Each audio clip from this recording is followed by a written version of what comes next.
नमस्कार साथियों, आज हम कक्षा 9वीं के विद्यार्थियों के लिए अध्याय 3 निर्देशांक ज्यामिति इसके विकल्प, खाली स्थान, सही जोड़ी, सत्य ये सभी अपन सॉल्व करेंगे। वार्षिक परीक्षा में 30 नंबर के आते हैं, इसलिए आप सभी को यह अच्छे से तैयार करना है, बार बार इनका अभ्यास करना है ताकि हमसे ये अच्छी तरह से बन सकें। तो जिसने चैनल सब्सक्राइब नहीं किया है सब्सक्राइब करें और अपने दोस्तों को भी बताएं। तो चलिए हम देखते हैं। पहला क्वेश्चन है, निम्नलिखित में से कौन सा बिंदु वाई अक्ष पर स्थित होगा। वाई अक्ष पर हम जानते हैं क्षैतिज अक्ष होता है एक्स, ऊर्ध्वाधर अक्ष होता है वाई। तो कौन सा बिंदु वाई अक्ष पर स्थित है। ए नंबर देखिए, 0 2।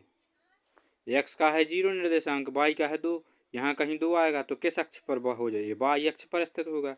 तो इसका आंसर हो जाएगा आ नंबर। अगला, बिंदु 2-1 किस चतुर्थांश में स्थित होगा। पहले होता है एक्स का, फिर बाद में होता है वाई का। तो एक्स है धनात्मक, वाई है ऋणात्मक। तो यहाँ पर हम देखेंगे, यहाँ पहला चतुर्थांश, यहाँ पर क्या होता है धन धन, यहाँ पर क्या होता है एक्स ऋणात्मक वाई धनात्मक। तृतीय, इसमें क्या होता है एक्स ऋणात्मक होता है वाई भी ऋणात्मक होता है। चतुर्थ में क्या होता है एक्स होता है धनात्मक वाई होता है ऋणात्मक। तो इस प्रकार से चारों चतुर्थांश के ये चिन्ह होते हैं। अब देखिए इसमें क्या पूछा है इन्होंने, बिंदु 2-1 किस चतुर्थांश में स्थित है। तो 2 धनात्मक यहाँ कहीं होगा, ऋण 1 यहाँ कहीं, यानी कि ये कौन सा चतुर्थांश है, चौथा। तो चतुर्थ चतुर्थांश में स्थित होंगे 2-1। अगला क्वेश्चन, बिंदु 0-4 स्थित होगा, यानी एक्स का मान है 0, वाई के मान है 4 धनात्मक। तो किस अक्ष पर स्थित हो, यहाँ कहीं होगा 0-4, ये है अपना वाई अक्ष, तो वाई अक्ष पर स्थित होगा। बिंदु ऋण 3-2 किस चतुर्थांश में स्थित होगा। ऋण 3 यानी ऋण एक्स इस साइड, यानी यहाँ पर है, तो ऋण 3 और 2 यानी धनात्मक, तो यहाँ कहीं होगा ऋण 3-2। किस चतुर्थांश हो गया है, दूसरा, तो द्वितीय चतुर्थांश आंसर हो जाएगा। बिंदु ऋण 3 0 स्थित होगा, तो ऋण 3 एक्स का मान है ऋण 3 यहाँ कहीं होगा, और वाई क्या है 0, तो किस अक्ष पर हो गया ये एक्स अक्ष पर। निम्नलिखित में से कौन सा बिंदु एक्स अक्ष पर स्थित होगा। एक्स अक्ष पर यानी एक्स का मान होना चाहिए, जैसे ये लिखा है एक्स का मान है 2, वाई का है 0, तो यही आंसर हो जाएगा। एक्स अक्ष पर बिंदु होना चाहिए हमारा।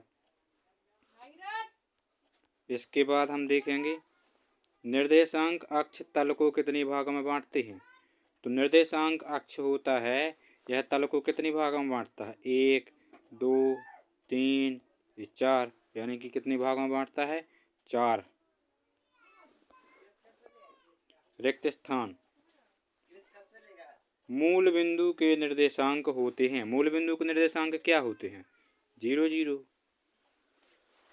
बिंदु 3-5 में भुज का मान है, तो हमें पता है भुज कहलाता है एक्स, कोटि कहलाता है वाई। तो यहाँ पर पूछा है भुज, भुज यानी एक्स का मान, तो यहाँ हो जाएगा 3। बिंदु 7-6 में कोटि का मान है, कोटि क्या कहलाती है वाई अक्ष, तो वाई अक्ष, इसका मान क्या हो जाएगा ऋण 6।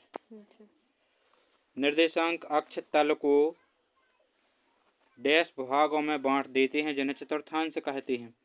तो निर्देशांक अक्ष तल को कितने भागों में बांटता है, 4 भागों में। ठीक है, तो इसका आंसर हो जाएगा 4। आगे देखेंगे, बिंदु ऋण 3-4 किस चतुर्थांश में स्थित है। तो हमने देखा है दोनों ऋणात्मक कहाँ होती हैं? तीसरे चतुर्थांश में। तो यह किस चतुर्थांश में स्थित हो जाएगा? तृतीय। बिंदु 3, 4 किस चतुर्थांश में स्थित होगा? तो दोनों धनात्मक हैं, तो दोनों धनात्मक कहाँ होते हैं? प्रथम में। तो यह प्रथम चतुर्थांश में स्थित होगा। अब इसके आगे बिंदु ऋण 3, 4 किस चतुर्थांश में स्थित है?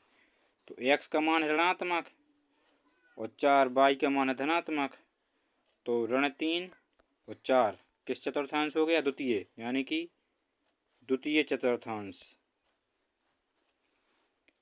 आगे देखेंगे बिंदु 3, 0 किस अक्ष पर स्थित है?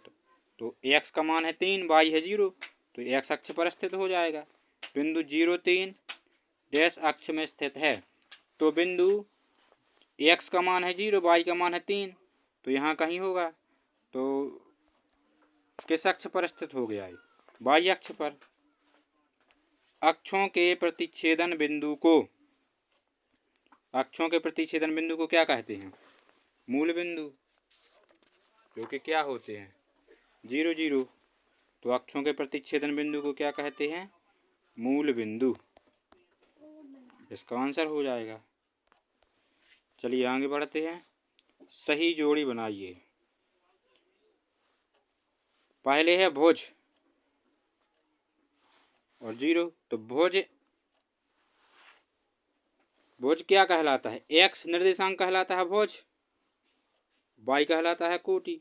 तो x अक्ष के निर्देशांक बिंदु 2, 1 स्थित है। ये तो दोनों धनात्मक हैं, तो किस चतुर्थांश में स्थित हो जाएगा? प्रथम। मूल बिंदु के निर्देशांक क्या होते हैं? 0, 0। बिंदु 3, 5 की कोटि है। कोटि क्या कहलाता है? y अक्ष, तो यहाँ पर है 5, तो कोटि क्या हो जाएगी? 5। बिंदु ऋण 2, 4 स्थित हैं। तो x का मान है ऋणात्मक, y है धनात्मक, अभी हमने देखा था। तो द्वितीय चतुर्थांश में स्थित हो जाएगा।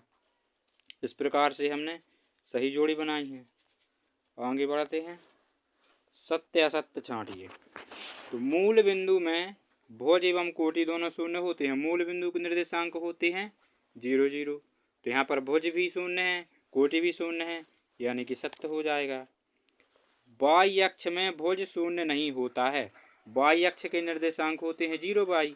अब इसमें भुज तो शून्य है, ये बोल रहे हैं कि भुज शून्य नहीं होता है, तो ये गलत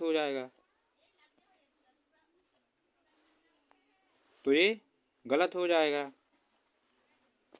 x अक्ष पर स्थित बिंदु की कोटि हमेशा शून्य होती है। x अक्ष के निर्देशांक क्या होते हैं? x 0, तो यहाँ पर कोटि क्या है? शून्य, तो ये सही हो जाएगा। बिंदु 2, 3 प्रथम चतुर्थांश में स्थित होता है। दोनों धनात्मक हैं यहाँ पर, तो धनात्मक होते हैं प्रथम चतुर्थांश में, इसलिए यह सही हो जाएगा।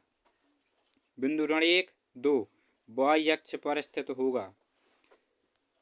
तो ये y अक्ष पर नहीं होगा, क्योंकि x का मान है ऋण 1।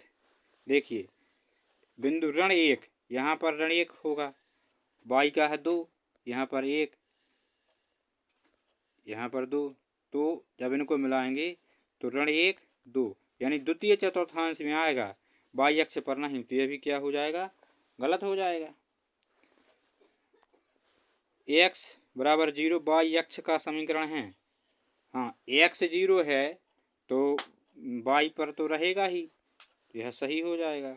क्षैतिज रेखा को x अक्ष, ऊर्ध्वाधर रेखा को y अक्ष कहा जाता है, सही है। चलिए आगे बढ़ते हैं। एक शब्द या वाक्य में उत्तर। कार्तीय तल में किसी बिंदु की स्थिति निर्धारित करने वाली क्षैतिज और ऊर्ध्वाधर रेखाओं के क्या नाम है? क्षैतिज रेखा को x अक्ष कहते हैं और ऊर्ध्वाधर रेखा को क्या कहते हैं? y अक्ष। आगे बिंदु 3, ऋण 2 किस चतुर्थांश में स्थित होता है? 3, ऋण 2 किस चतुर्थांश में स्थित होगा? तो x का यानी कि यह धनात्मक प्रथम, y है ऋणात्मक, तो कौन सा चतुर्थांश हो जाएगा? चौथा। तो यह चतुर्थ चतुर्थांश।